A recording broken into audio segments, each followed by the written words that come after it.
Impact of Continuous Glucose Monitoring (CGM) devices in managing uncontrolled diabetes mellitus, a retrospective observational study.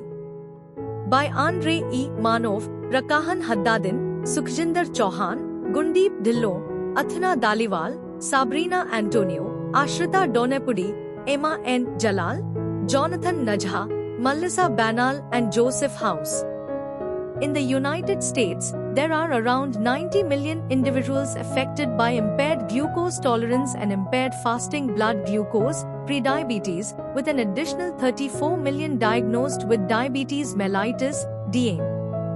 Among those diagnosed, the majority, 90 to 95%, have type 2 diabetes mellitus, T2DM, while 5 to 10% have type 1 diabetes mellitus, T1DM, or other rare forms of the disease. This retrospective study aimed to assess the effectiveness of continuous glucose monitoring (CGM) devices in managing uncontrolled diabetes mellitus (DM). The study cohort comprised 25 patients with uncontrolled diabetes who received treatment at an internal medicine resident clinic. The objective was to evaluate the impact of transitioning from self-monitoring of blood glucose (SMBG) to CGM devices on glycemic control, as measured by changes in hemoglobin A1c, HbA1c levels, average blood glucose levels, hypoglycemic events, time spent within the target blood sugar range, and glucose variability. The main objective of the study was also to see if this can be done by internal medicine residents in the residency clinic after appropriate education by a board-certified endocrinologist. It is known that this is the first project of introduction of CGM in an internal medicine clinic and not a specialized endocrine clinic in a project driven by internal medicine residents. This can be introduced in other internal medicine residency programs in the United States to improve the quality of treatment of diabetes and the quality of education of internal medicine residents.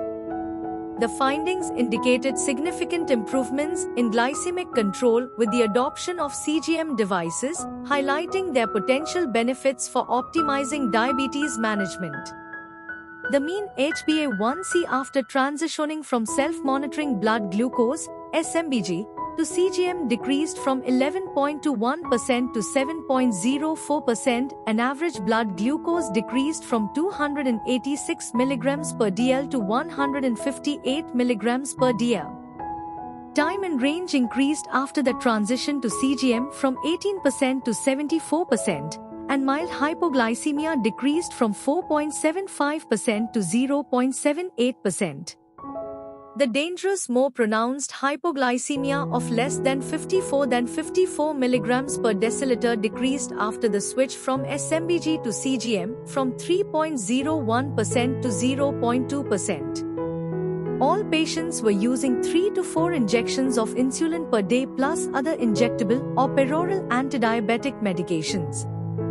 The study is fascinating because it was done in an internal medicine continuity clinic with the main participation of the internal medicine residents under the supervision of an endocrinologist. It was not done as the majority of the other studies used CGM in specialized endocrinology clinics.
Thank you for watching this video.